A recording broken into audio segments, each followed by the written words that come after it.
Report आया वो इस बात की इशारा करती थी कि जो भी प्रश्न पत्र बरामद हुए हैं इन लोगों के पास से वो प्रश्न पत्र शिक्षक बहाली से जुड़े हैं। लेकिन पटना पुलिस के संपर्क के बाद आर्थिक अपराध इकाई टीम हजारीबाग गई और वहां से गिरफ्तार करके लाई। सारे अधिकारी और चेयरमैन से लेकर सचिव तक सबकी मिली भगत है। इसी मिली भगत का परिणाम है कि पेपर लीक इन्होंने कराया है और आज जब बात सामने आई है तो पल्ला झाड़ लिए हैं कि पेपर लीक के पुख्ता सबूत और प्रमाण और चाहिए इनको।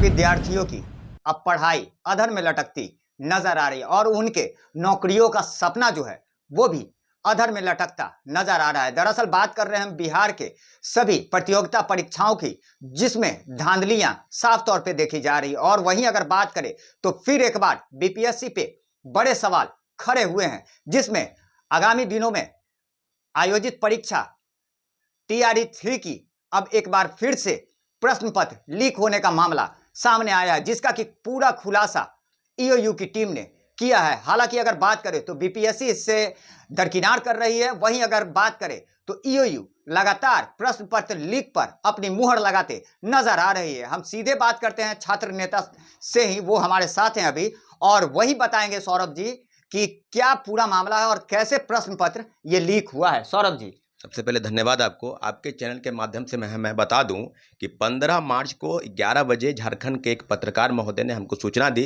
कि झारखंड के दो थाना क्षेत्र में इचाक और बरही थाना क्षेत्र से लगभग 250 से 300 लोगों को 4-5 बड़े बड़े लग्जरी बस में पटना की तरफ लोगों को लाया जा रहा था, जहां से एसपी और डीएम की उपस्थिति में सबकी गिरफ्तारी हुई है। और एसपी का जो रिपोर्ट आया वो इस बात की इशारा करती थी कि जो भी प्रश्न पत्र बरामद हुए हैं इन लोगों के पास से वो प्रश्न पत्र शिक्षक बहाली से जुड़े हैं। लेकिन पटना पुलिस के संपर्क के बाद आर्थिक अपराध इकाई टीम हजारीबाग गई और वहां से गिरफ्तार करके लाई। एक दिन के बाद जो रिपोर्ट सौंपी गई है, बेशक ये रिपोर्ट इस बात की तरफ इशारा करती है कि 13 मार्च के दिन बीपीएससी 3 की जो परीक्षा थी उसका पेपर लीक हो गया था।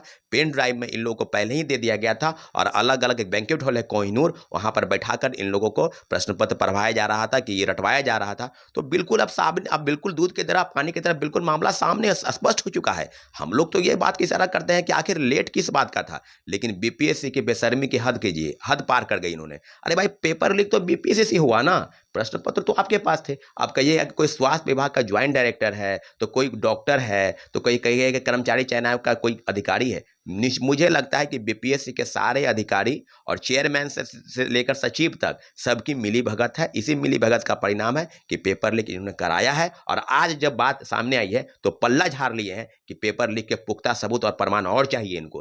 किस तरह का प्रमाण चाहिए बिल्कुल स्पष्ट हो गया है। अब बिहार में शिक्षक बहाली नहीं, देश के तमाम राज्यों की सरकार परीक्षा कंडक्ट कराने पर फेल है, विवश है। मुझे लगता है कि अब छात्रों युवाओं का सुनने वाला कोई नहीं है, चाहे बिहार हो या देश के तमाम राज्य यहाँ पे रोकेंगे, जरा ये बताएं हमें कि आखिरकार हजारीबाग से जिन छात्रों के 313 कुल महिला और पुरुष अभ्यर्थी हैं जो कि गिरफ्तार हुए हैं, तो क्या लगता है उनकी गिरफ्तारी पे क्या बीपीएससी को उस पर भी डाउट है क्या?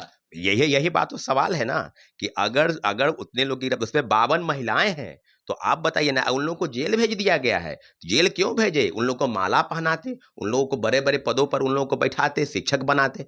क्या आप पैसे लेकर लोगों को नौकरी देने की जो बात है, आर्थिक अपराध इकाई की टीम ने बिल्कुल सही किया है, बिल्कुल रिपोर्ट पॉजिटिव सौंप के। लेकिन अगर पल्ला बीपीएससी ने झाड़ी है, इसका मतलब स्पष्ट है कि बीपीएससी को पता था कि पेपर लीक हम लोगों ने कराया है, पैसे हम लोग ले लिए हैं। अगर पैसा आप लोगों ने उठा लिया है तो निश्चित रूप से पल्ला झाड़ लेते। लेकिन अब सरकार, सवाल बीपीएससी से नहीं है, बीपीएससी से बात आगे तक चली गई है। अब सवाल माननीय मुख्यमंत्री जी से है, सवाल एनडीए के तमाम बड़े घटक नेता, चाहे सम्राट चौधरी हो चाहे विजय सिन्हा हो। आप तो बोलते थे कि शिक्षक बहाली पर कुछ नहीं धांधली होने देंगे, ये क्या हो गया? आपके रहते ही बीपीएससी, लेकिन आपको तो मतलब नहीं है। आपको तो किसको एमपी का टिकट चाहिए, आपको कौन मंत्रिमंडल में शामिल होगा, इस बात पर आपका है। मुझे लगता है कि अब सवाल का जवाब बीपीएससी से नहीं होगा, सरकार से होगी।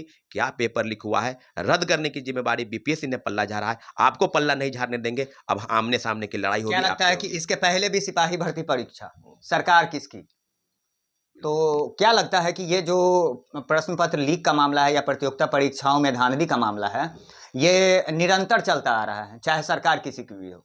बिल्कुल। तो एक छात्र नेता होने के नाते सौरभ जी, आपका क्या मानना है? देखिए, सबसे पहले मैं बता दूं कि यह बात बिल्कुल सही है। एनफोर्समेंट हो और अभी तो बीपीएससी की ट्रिक की तो अब कहने की क्या जरूरत है कि अगर प्रश्न पत्र आउट हो रहे हैं और सरकार चुप्पी मार के बैठी है, तो अभी तो पार्लियामेंट से एक बिल भी पारित हुआ है ना कि सभी को 1 करोड़ का जुर्माना और 10 वर्ष की कठोर सजा। तो ये राज्य सरकार को भी चाहिए कि अक्षरशः उसी नियम का पालन करना चाहिए। लेकिन मुझे लगता है कि एसके सिंघल साहब जो राज्य के पूर्व डीजी रहे हैं और बिहार चयन पर्षद के अध्यक्ष रहे थे, और उन्होंने पल्ला झाड़ लिया था, लेकिन हम लोगों ने आंदोलन को तेज रखा और निश्चित रूप से बिहार सरकार प्रतिबद्ध हुई पेपर को ले। अभी मैं आपके चैनल के माध्यम से एसके सिंघल की गिरफ्तारी की मांग करता हूं और बीपीएससी के तमाम अधिकारी, चेयरमैन से लेकर सचिव और जितने भी अधिकारी हैं, सबके मोबाइल फोन की जांच हो, क्योंकि इन्हीं लोगों की मिली भगत से बीपीएससी तीसरे फेज की बहाली की जो प्रक्रिया है उसमें पेपर लीक हुआ है। मुझे लगता है कि रंजीत नाम का कोई शख्स है, रंजीत तो बहुत पहले से, रंजीत डॉन थे, कोई आईएएस रंजीत थे, एक रंजीत रजक थे, और एक और नया रंजीत का नाम सामने आ रहा है। मुझे लगता है ये रंजीत का खेल है,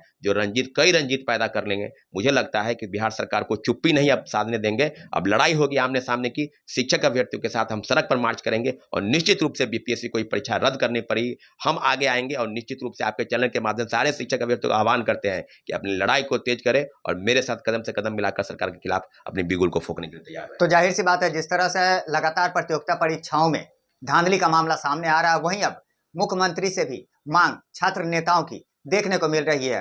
वरन अगर बात करें तो आगे बड़े आंदोलन की तैयारी करते छात्र, अभ्यर्थी और नेता कहते नजर आ रहे हैं। लगातार हमारी छोटी बड़ी खबरों से अपडेट रहने के लिए देखते रहें न्यूज़ फॉर नेशन।